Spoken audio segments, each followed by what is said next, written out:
I have researched copyright laws in Singapore pertaining to audio recordings of, let's say, a radio broadcast. So, in short, recording for personal use is completely fine, but what crosses the line is when you make these recordings for public or commercial use. So, obviously, that is not allowed. But I have listened to the entire 13 minutes and 30 seconds of the CNA 938 interview, and I'm just gonna sum it up. So it's just the host asking an enthusiast what are the alternative travel or commute patterns possible during the circle line disruption. I know I'm just saying disruption, but I'm pretty sure you guys know what I mean. So before anyone takes this out of context, I just want to say that the person who was being invited did nothing wrong or said nothing wrong. The thing is, right, as you guys know, after I and a few others criticized the group as a whole when it comes to like their nonsense bus suggestions, they essentially turned to the train side. Because you know why? They don't dare to put their bus stuff out right now because there would be backlash.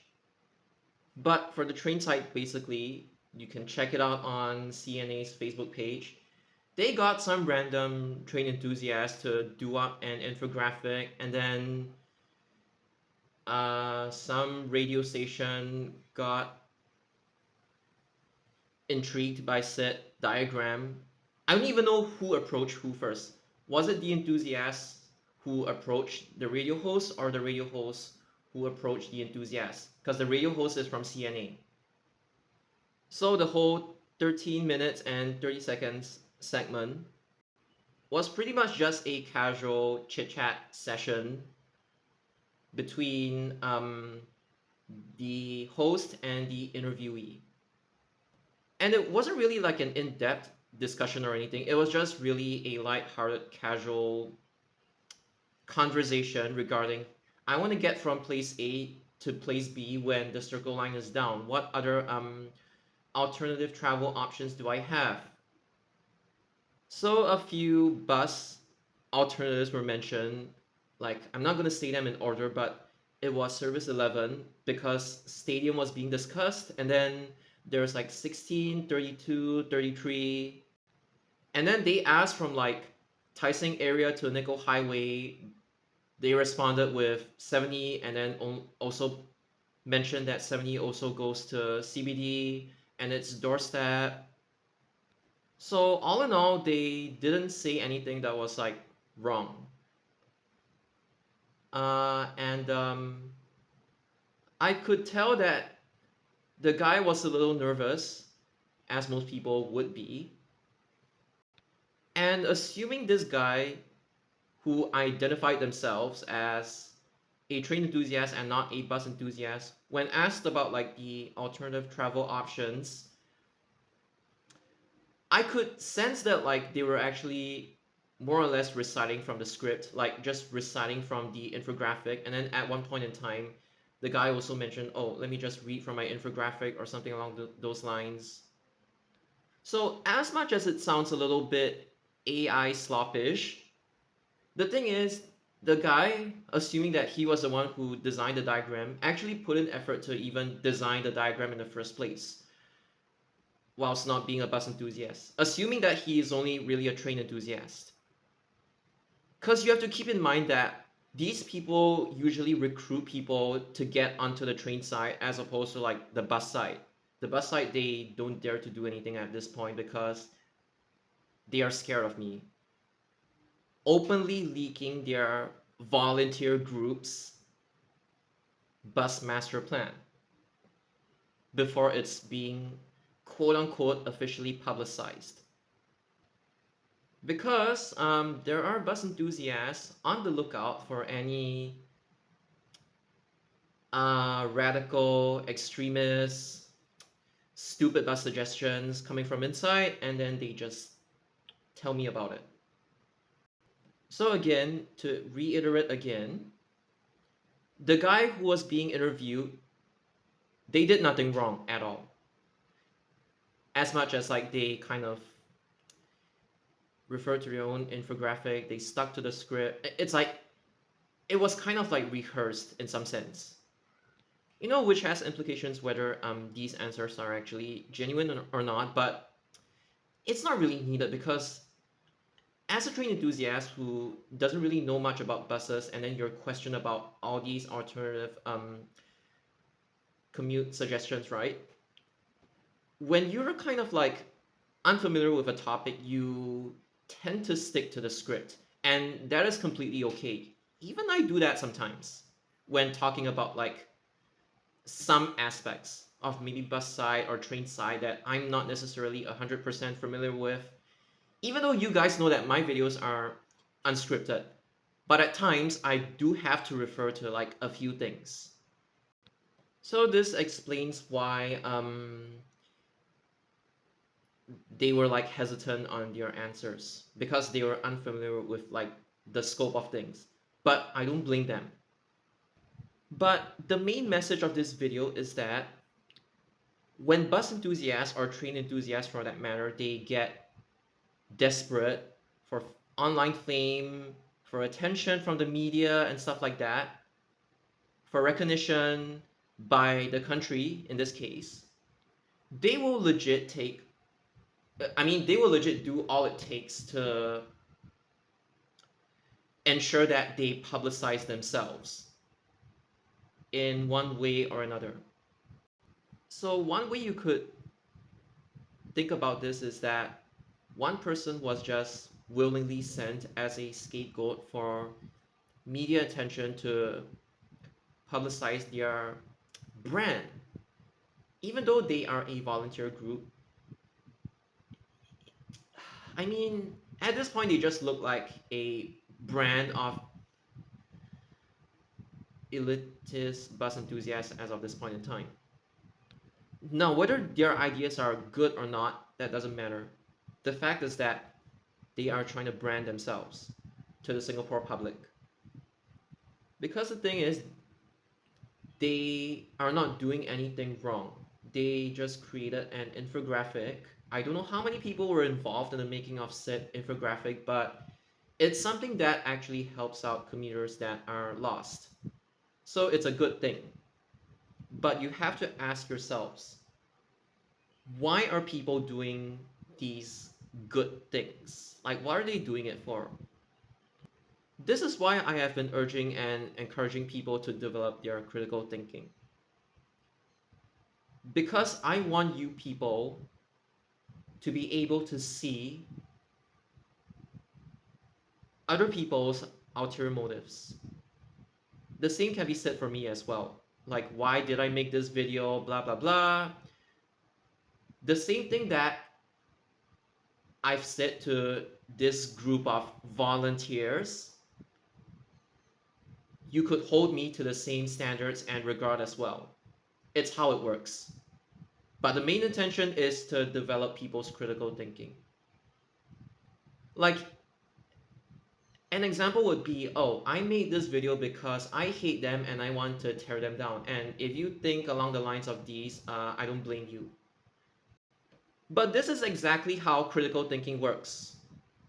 Like in general, I may have an ulterior motive, they may have an ulterior motive, and it's up to you, the viewers, to decide who is right or who is wrong. And it's also up to you to find out whether I have an ulterior motive in the first place, and if yes, what is it? And the same thing goes for them as well. I've always told my viewers that I take accountability of whatever I say, including whatever I said in this video. But it's up to you guys to decide what are our intentions, who is right, who is wrong. Because it's like when it's being directed to me, you could probably think of something like, hey, this ZBK idiot is probably doing it for like clout and attention because his YouTube is monetized and he loves to make money off of other people's questionable behavior online, whereas ZBK himself is questionable as well. Or maybe something along the lines of like, hey, ZBK is just trying to stir shit and get in all the views. I mean that's kind of similar to like my previous point anyway. Or maybe like ZBK is just trying to spread awareness, but whether it works in his favor or not, time will tell and the viewers will decide. I'm aware of that, and it's not that I don't know.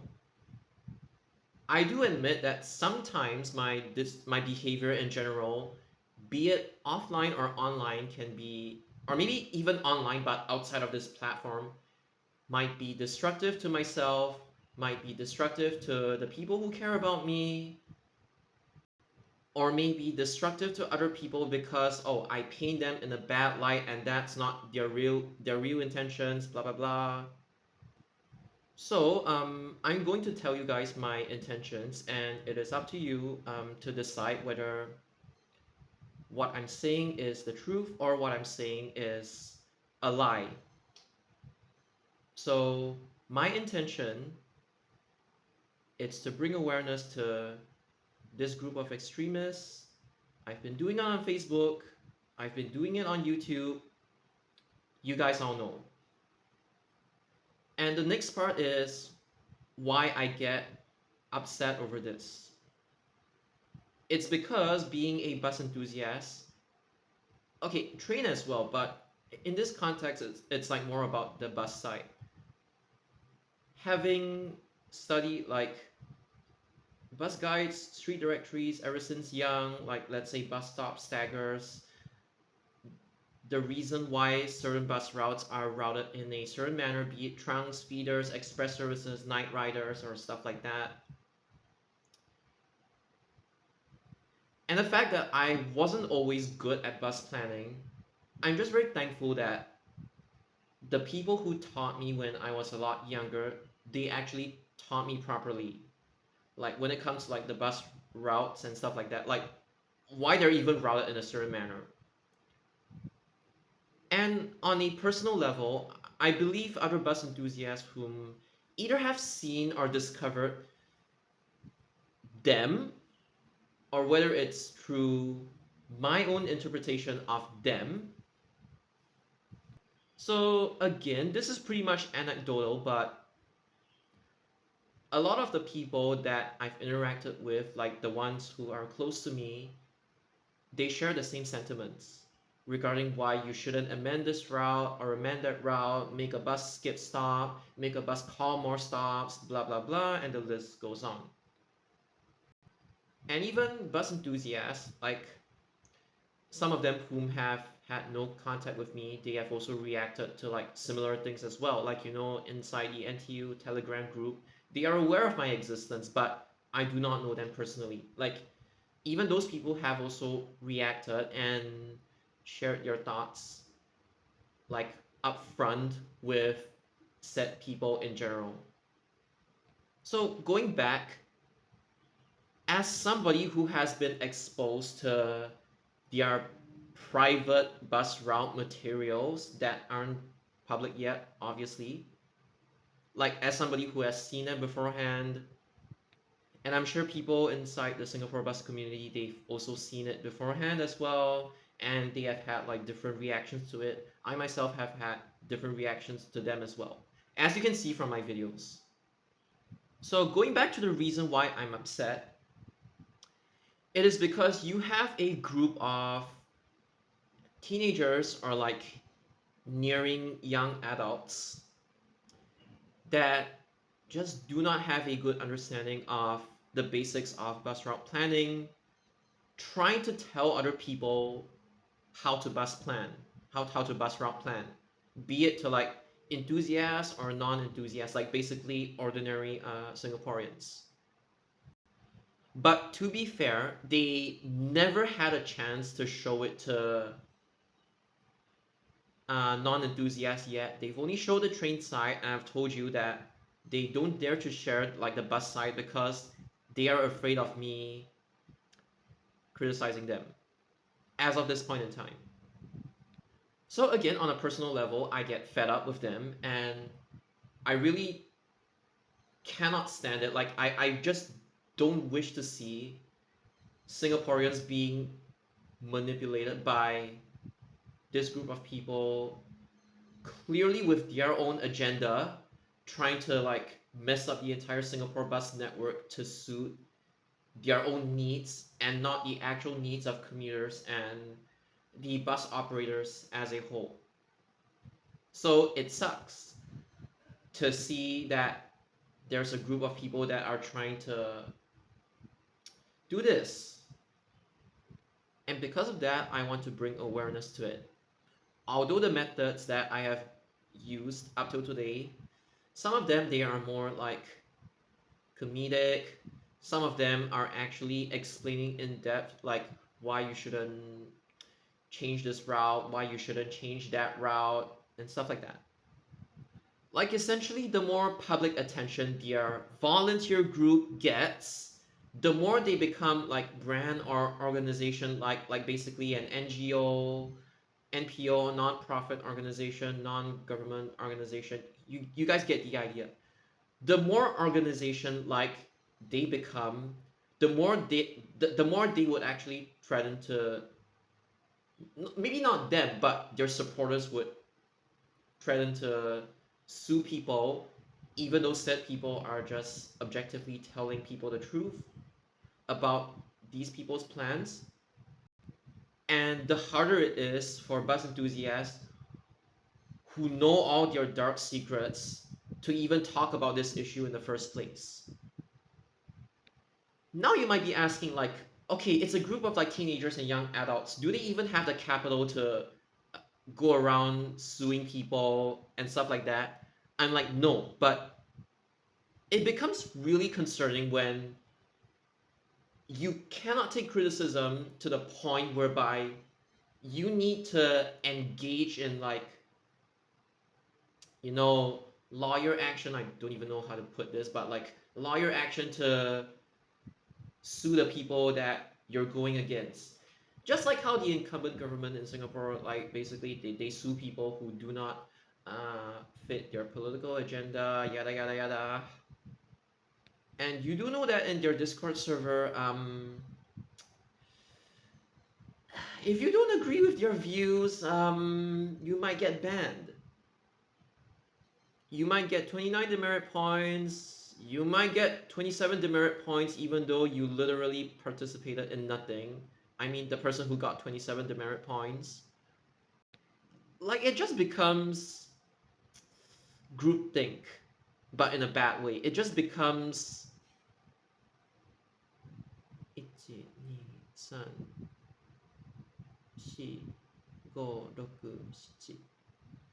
It just becomes a 7-letter F word that doesn't end with a G.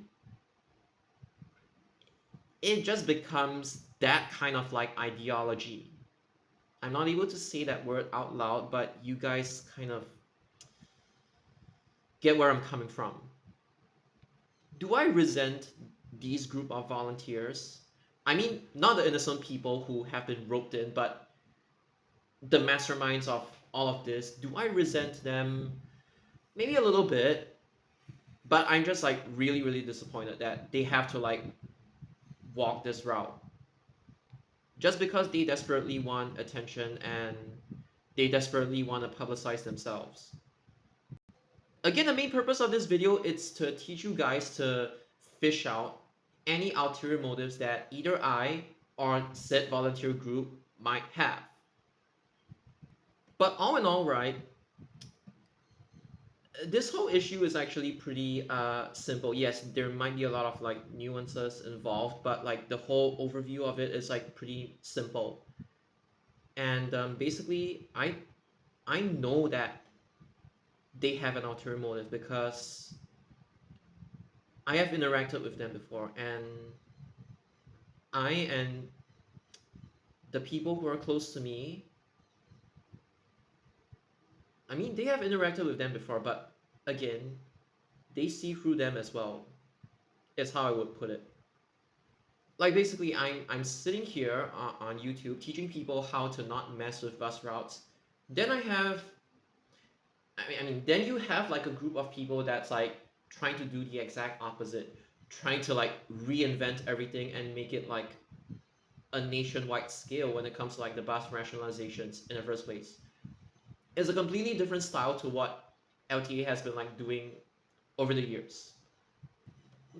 All in all, I'm just upset that a group of people is trying to destroy the very system that I've liked since young.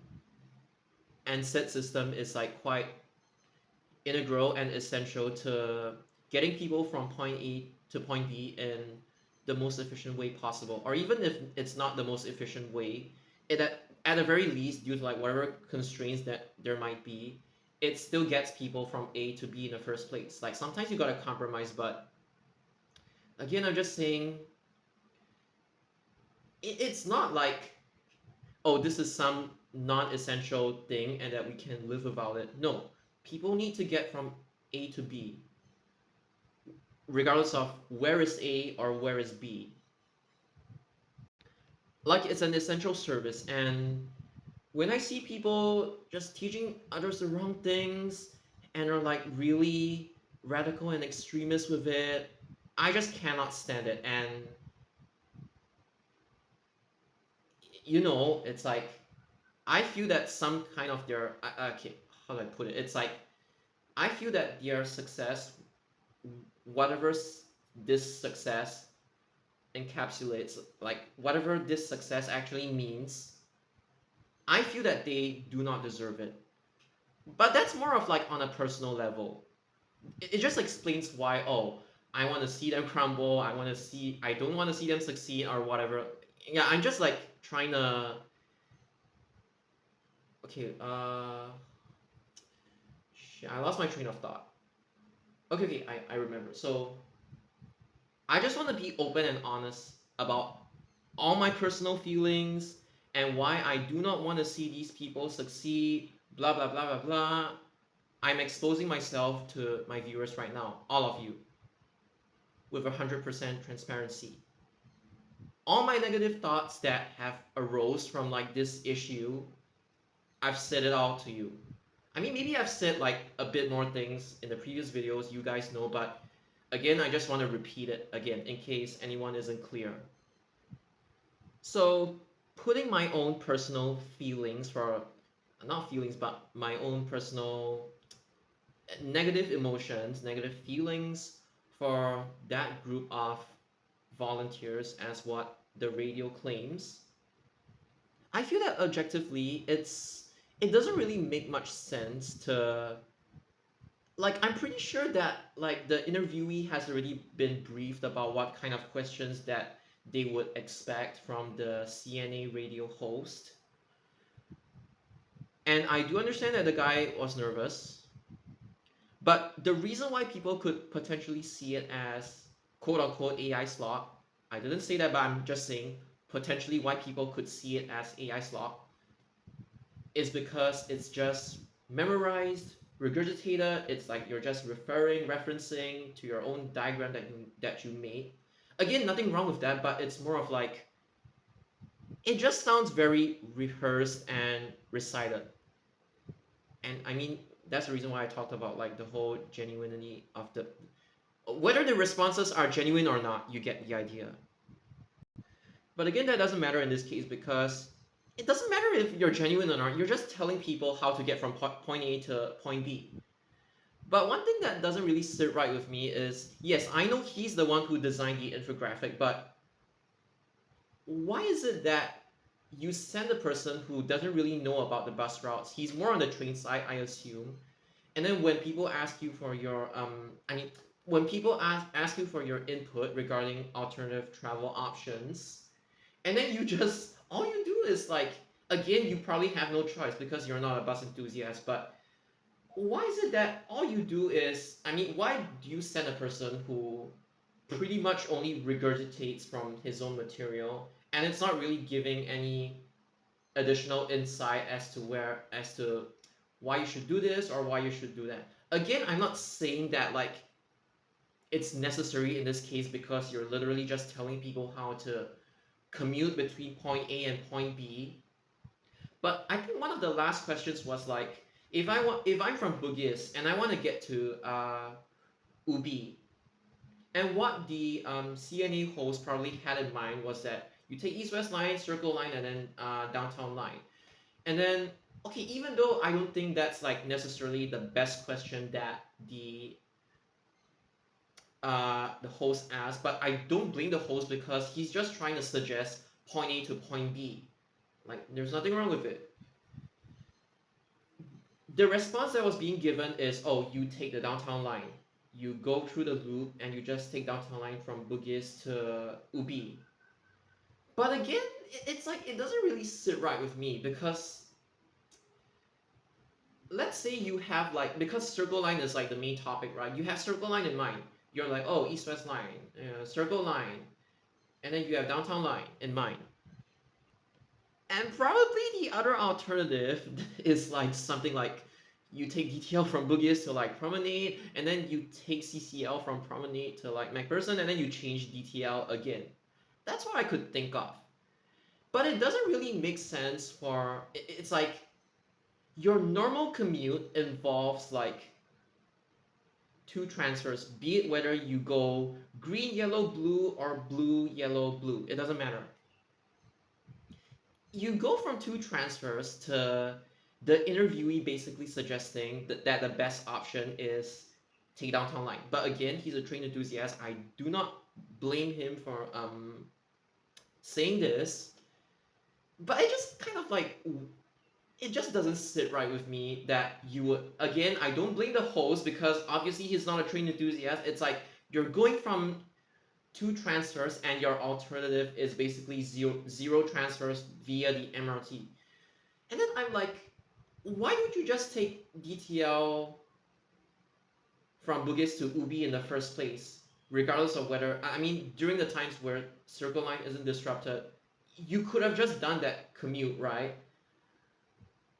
Because what I'm trying to say is that if your normal commute is zero transfers and then you go from having zero transfers to having to make like one or two transfers, like one extra transfer, two extra transfers, then okay, it kind of makes sense that you kind of have to like compromise a little bit, right? Via trade. It's like if you go from zero to two transfers in the event of a disruption, it makes sense. But for you to go from like two transfers to zero transfers during a disruption, and you're not even talking about bus, you're talking about train. Again, I understand that it's a casual interview, but in the grand scheme of things, like when you think of it from a network perspective and like the ease of accessibility and stuff like that, it just doesn't really make sense. But again, I don't blame anyone. I just thought like it was a little bit poorly crafted out, but I don't blame people because for suggesting Bugis and Ubi because they are not train enthusiasts in the first place. But here's the thing: in Singapore, right, there are train enthusiasts, there are bus enthusiasts, and there are hybrids. Basic, not hybrids per se, but like they like both bus and trains, and they know both extensively. Actually, for me, it's like I'm more on the bus side, but I do have like some basic train knowledge in the Singapore context as well.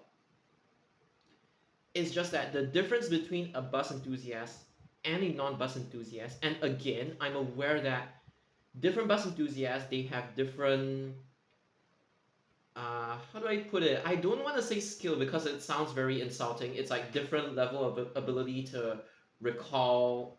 Okay, maybe that sounds a little nicer. Okay, it's like some people might recall certain routes better than other people. It's like even though I have like pretty much the entire Singapore bus network memorized in my brain, not everyone is able to like accomplish the same thing as me. And the thing is, even I am prone to like completely forgetting about certain routes. Like there was even one at one point in time, I think like 2 years, is it 2 or 3 years, 3 years ago, I completely forgot about the existence of either 50 or 85. Yeah, and I look like an idiot, but yeah. But there's no shame in admitting that.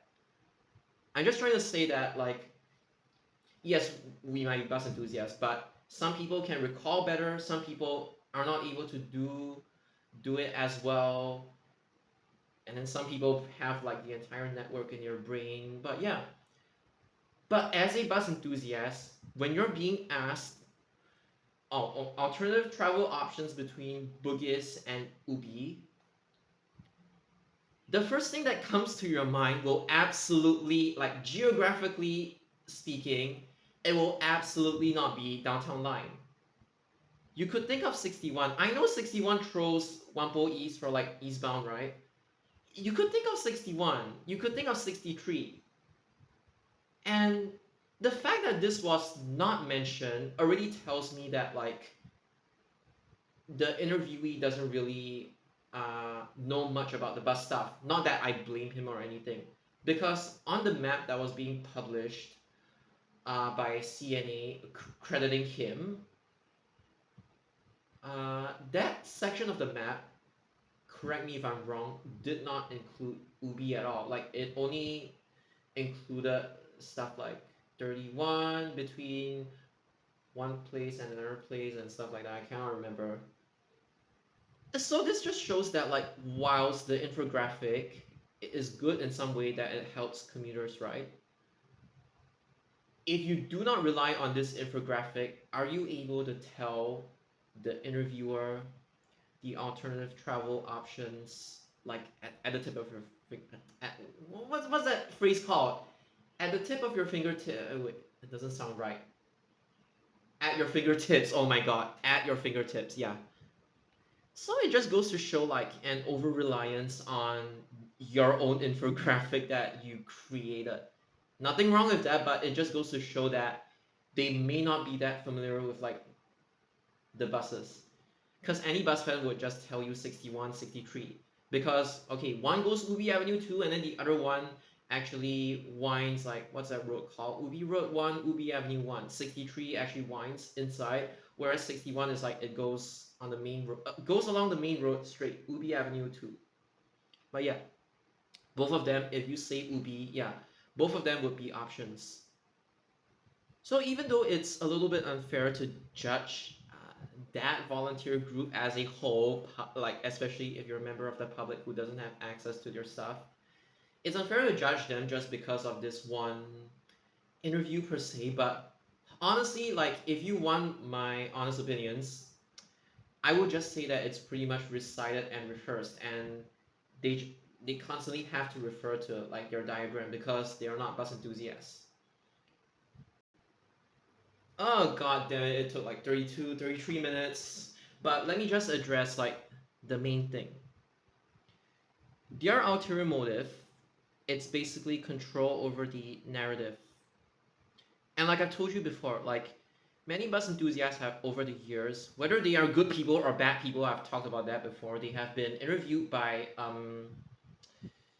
the news before for like different reasons. Like there are some people who are like truly passionate, like Muhammad Zakaria, and then there is also Santosh Kumar, and then there's also Mark Troy as well. Like they've been interviewed. I forgot who interviewed them, but basically they are the ones who have like actual passion for buses. Not necessarily along the bus routes part of things, but at least when they get interviewed, it's a platform for them to like share their interests and bring a better awareness to Singaporeans in general that like, hey, there are bus enthusiasts. Now, whether the bus enthusiasts nowadays behave or not, that's another thing. But it's just, like to spread awareness and really showcase their hobbies or what they loved to do since young or what they still love to do as of this point in time. So yeah, that's the thing. But some people, they are using the media as a stepping stone to plant seeds, if you get what I mean. So, haha, my ulterior motive is basically I want to bring them down and I want to spread awareness about these groups like radical extremist plans to destroy the Singapore bus network, blah, blah, blah, blah, blah. Okay, now I'm gonna talk about their ulterior motive. Because I mean, what, like, I have nothing to hide. I'm just saying it out loud for you guys to hear. Okay, wait, where was I? So, so here's the thing. They win over the audience with the train site. Now, whether the audience actually agrees with them regarding the way that they want to restructure, even though you guys know it's not possible, they want to restructure the entire train network in Singapore. I want my free rails as well, blah, blah, blah. But again, the most important thing here is that they just want it to spread, regardless of whether your ideas actually make sense or not. They want the nationwide attention, which is being spearheaded by the media, because I don't know who approached who, but they are just using this to publicize themselves. And their what forums, Discord server, I don't know, but they're just using this to publicize themselves and their website as well. But coming from a group of people that just cannot take criticism when actual bus enthusiasts point out the mistakes that they've made in like their uh, bus master plan, and then saying, "Oh, we want to reach out to like the Singapore public in general. We don't just want to reach out to bus." Anyway, when it comes to bus enthusiasts, right? They don't have the support of them, and then they even publicly whined about it in their own Discord server, which just doesn't sit right with me. Cause you know why? Like, okay, I don't know if this makes sense to you guys, but it's like when you admit that, oh, I don't have the public support from people, doesn't it reflect on yourself that your plans are complete shit, right? The thing is, like, even me as a content creator, I have never said stuff like this. Like, I literally just make videos for fun, and now I have to, like, yap about this extremist group because if I don't yap about it, people are gonna get brainwashed by them, and then they're gonna start destroying Singapore for real. Not that I care about this country, but I do care about my friends who have to suffer here because of the effects of that radical bus reform if LTA actually greenlights them. So you could take it that for good or for bad, they just want the reach at all costs because they're attention seeking. But technically, CBK is also attention seeking as well. Ah! I mean, guys, like I criticize myself all the time. I'm just very casual about everything. Like when it comes to like discussing about whether to change a route or to let it remain, I don't think you guys need to be so serious about it. And even if you want to be serious about it, can you at least do it properly? For now, right, they are using this, oh, a volunteer group. I care about the community. When Circle Line disrupted, I want to make sure that they are still able to get to point A to B using the trains or the buses. But this is only step one. They haven't even talked about like their radical bus reforms, like radical bus network reforms. The fact that they don't understand the concept of demand segregation and just want to force all the demand into only a few couple of routes that they think will work. I just want to shed some light on this. I just want to bring some awareness to this. Step 1 is basically gain the public's trust using a, oh, circle line disruption. I help out the commuters in need. That's a good thing. It's like extra brownie points for me. Oh, I care about the community. That's just step 1.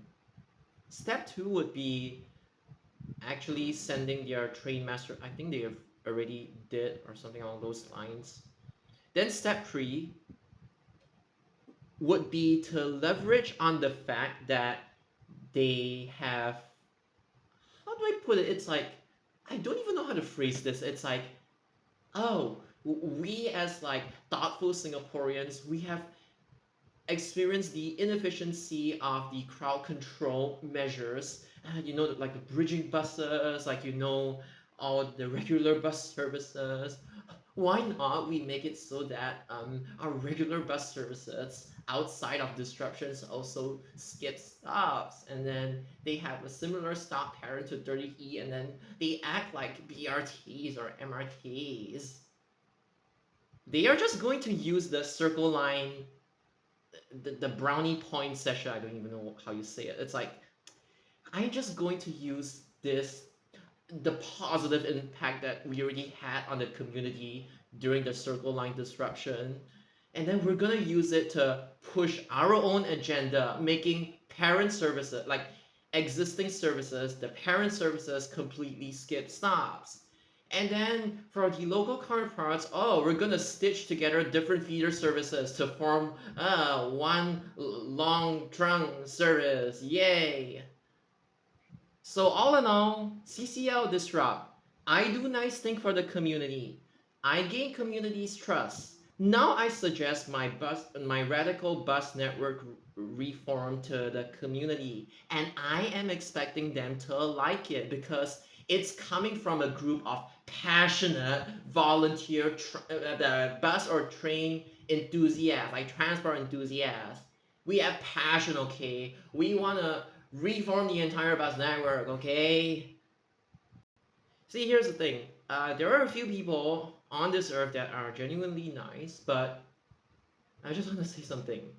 When people are seemingly nice to you for like reasons and not and are not being genuinely nice, they have some form of like ulterior motive, be it like from a business standpoint or from a I just want to be famous, I just want all the online clout standpoint. And for people who don't know, I'm pretty much one of the most hated people in the Singapore bus community because I expose their shenanigans. So it's not like I'm fucking popular or anything.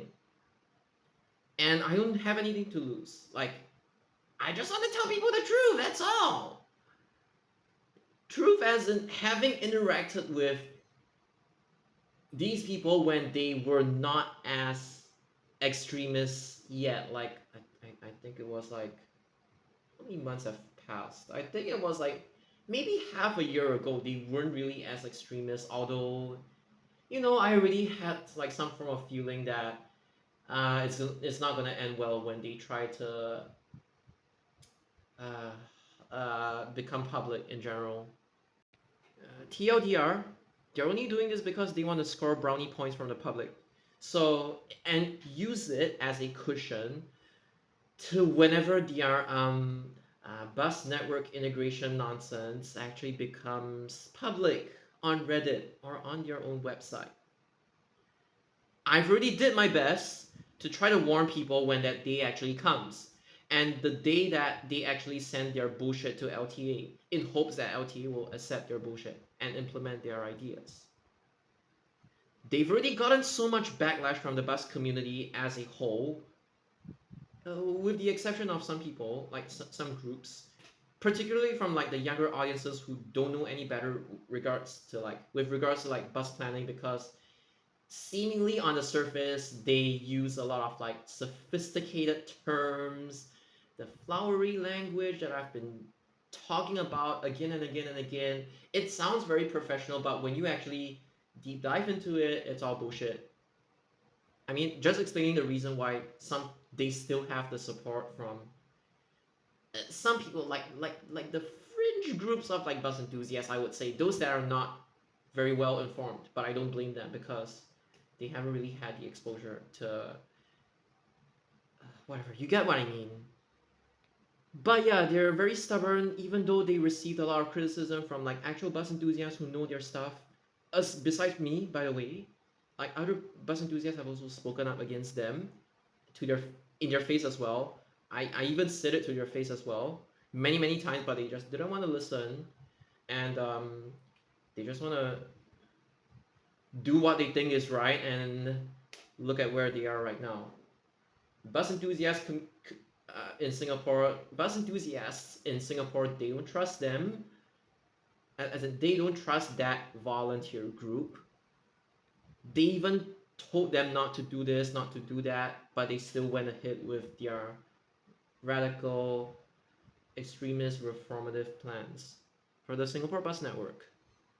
In conclusion, their publicity stunt now, it's just to gain traction, leverage, cushion, blah blah blah, so that the next time they actually put it publicly, uh, it'll be easier to stomach it because it's just a group of like people who really want to enact positive change on the overall the Singapore bus network. They're young and they probably have a lot of passion. So please excuse their inexperience and the fact that they might be very uh, quote unquote innovative. You get what I mean? It's like, please excuse them. They have passion. They mean well. It's just that they need to like gain a little bit more experience from the industry before making such statements. But I admire the passion. As somebody who has no hobbies in Singapore because the country is boring, I admire the fact that these people have the passion to want to evoke positive change. And this is exactly how the gaslighting begins. From a seemingly passionate group of volunteer transport enthusiasts that help out with the circle line disruption to trying to push their radical ideas on people. And like I talked about, also the fact that people around the ages of like 13 to 19, basically teenagers or like young adults, possibly those in university or even those in like tertiary institutes. No, no, it's way past the age of JC. I'm sorry, like poly, IT, yeah, around there. It's like they tend to be more impressionable with people who argue with pros and not pros as in PROSE, people who argue with words as opposed to like me explaining to people using diagrams, just endlessly yapping. But yeah, the reason why they even target like Discord, no, I mean, why they even target Reddit, Telegram? It's because people from these demographic groups, like especially university students, they are more proficient with using words to debate. You know, so I was just basically explaining the outreach part of it, outreaching to young adults who don't really even know the public transport system in general, but because they see all these like seemingly professional terms being used, even though they literally cooked it up and it's not like actual industry terms. This is why they tend to be impressionable on young Singaporeans in general, using their passion and their community service to gaslight people in the end.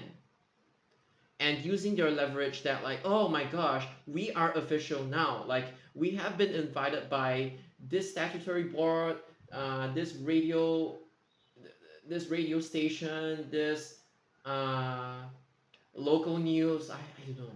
This even LTE has like endorsed us, that kind of thing.